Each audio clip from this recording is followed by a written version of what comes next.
Salut Al Bulls Nation, bienvenue sur French Bulls TV. Qu'est-ce que c'est que cette free agency de malade mental? Bon, on le savait, c'était annoncé qu'il allait y avoir beaucoup de changements cet été et dès les premières heures. Mais là, waouh, waouh, là franchement, c'est parti, mais à fond.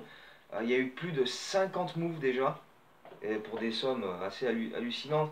On a eu droit à du Kevin Durant au Nets avec Kyrie Irving et DeAndre Jordan, Kemba Walker qui va à Boston, Russell qui part aux Warriors, des re-signatures à droite à gauche. Bref, c'est parti en couille complet dès le début.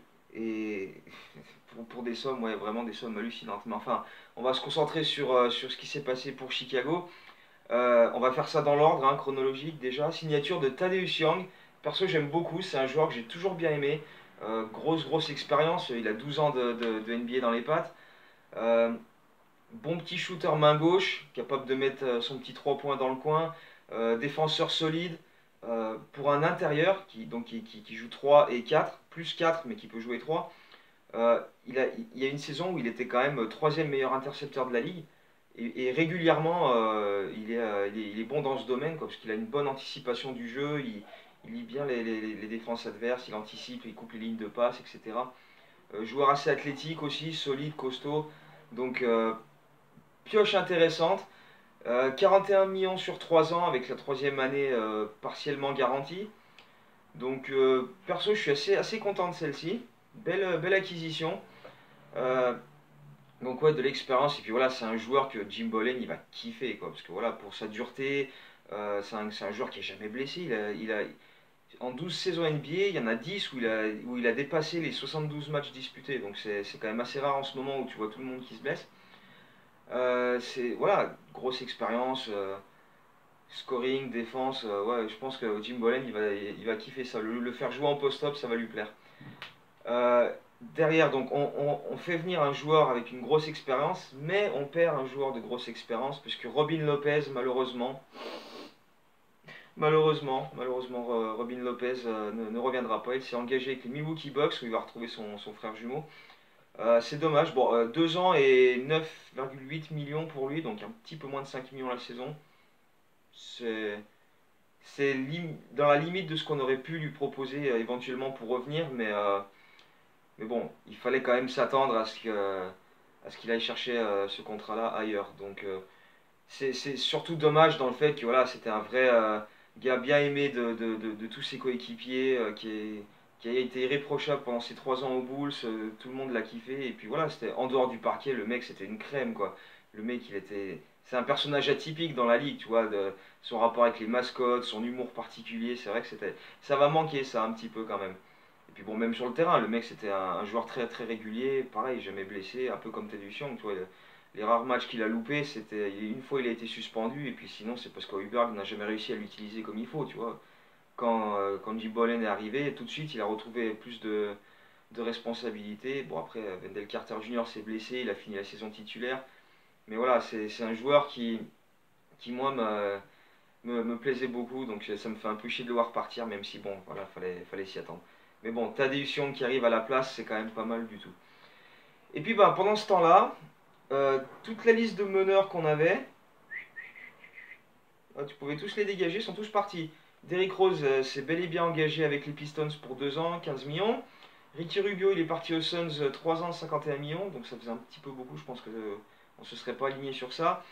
Malcolm Brogdon qui était évoqué, pareil, énorme salaire, 85 millions sur 4 ans à Indiana, donc ça c'était clairement pas pour nous. On n'était pas sur les rangs financièrement. George Hill qui a re-signé à Milwaukee 3 ans. Bref, ça fait. Ça faisait. Voilà. Et puis bah Pat Bev. Et puis Pat Bev évidemment. Pat Bev, bah, lui il est resté aux Clippers, 40 millions 3 ans. Donc voilà, il a obtenu ce qu'il voulait, hein. Il voulait les sous, les contrats garantis pour 3 ans, il a eu ce qu'il voulait, donc fair play à lui, mais voilà, ce sera pas chez nous, quoi. C'est un petit peu servi de nous, mais bon, c'est la loi, c'est l'offre et la demande, c'est le marché, c'est comme ça.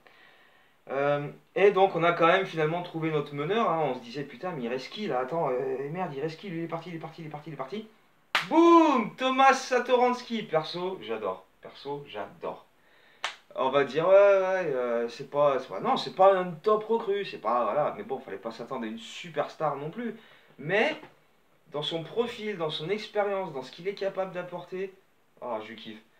Franchement, voilà, le meneur tchèque de 27 ans, là, 3 ans à Washington, mais ça fait depuis qu'il a 16 ans qu'il joue pro, hein. Il a joué dans son pays natal, il a joué en Espagne, à Séville et au Barça.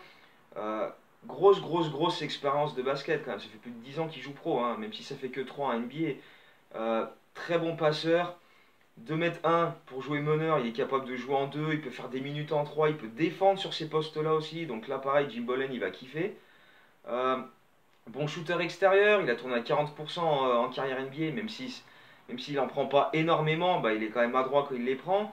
Donc voilà, c'est quelqu'un qui shoot à bon escient et qui shoot pas dans tous les sens parce que voilà, faut prendre des tirs à 3 points. Voilà, c'est plus quand même un créateur et un passeur en premier lieu plutôt que vraiment un scoreur à titre individuel. Donc voilà, c'est quelqu'un qui va être capable, franchement, je pense, de faire tourner la baraque, alimenter Markkanen, Lavine, Porter, etc. Je pense qu'il va bien faire tourner la boutique. Puis en plus, il a joué avec Porter, donc ils se connaissent déjà un peu. Donc je pense que c'est vraiment une bonne pioche. Voilà, défensivement aussi, très solide. Euh, 10 millions sur 3 ans.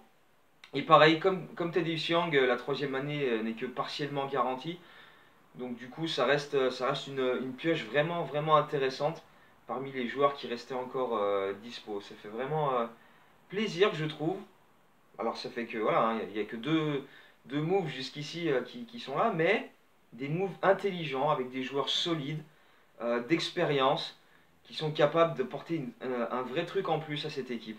Tu vois, pas juste des mecs qui vont montrer l'exemple dans le vestiaire, mais même sur le parquet, des gars qui sont capables de t'apporter tous les soirs et d'être réguliers. Donc ça, c'est vraiment intéressant. Donc j'espère que qu'on va continuer sur cette lancée avec peut-être, bah, si on arrive encore à faire quelques moves. Alors évidemment, hein, ça va peut-être un petit peu plomber l'avenir de Chris Dunn, tout ça, mais bon, on s'y attendait. Ça fait des mois qu'on le dit que Chris Dunn il va être challengé et que les Bulls voulaient se renforcer au poste de meneur. Et je pense qu'avec la draft de Kobe White et l'arrivée de Satoransky, je pense qu'on s'est effectivement bien renforcé sur ce poste de meneur. On a enfin des gars qui sont capables de mettre des 3 points à ce poste, ce qui est quand même pas négligeable. Euh, donc voilà, à voir pour la suite. Mais en tout cas, ce début de free agency est vraiment intéressant pour nous. J'espère que vous aussi ça vous plaît. Bon après, si ça vous plaît pas, vous pouvez le dire aussi, hein, c'est pas, on en discute, on en débat, hein, c'est pas la question. Moi perso, je suis satisfait de cette première journée de free agency parce que ça fait même pas 24 heures que ça a commencé, c'est déjà parti en feu dans tous les sens. Donc ouais, ça fait plaisir. Alors pareil, hein, dites-moi si vous aussi ça vous plaît, si vous êtes mécontent, si vous auriez aimé avoir signé un autre joueur, etc. Qui vous aimeriez avoir dans les joueurs restants, sachant que on a une exception à 4 millions et quelques pour signer encore quelqu'un, peut-être.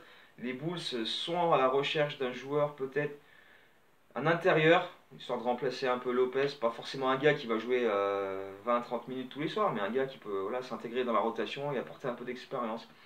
Donc voilà, vos idées sur ce poste-là, s'il y a quelqu'un qui vous intéresse parmi les joueurs encore libres. Et puis ben voilà, s'il y a d'autres signatures prochainement, prochaine vidéo, on en reparle, on analyse tout ça. Donc d'ici là, go Bulls et à bientôt.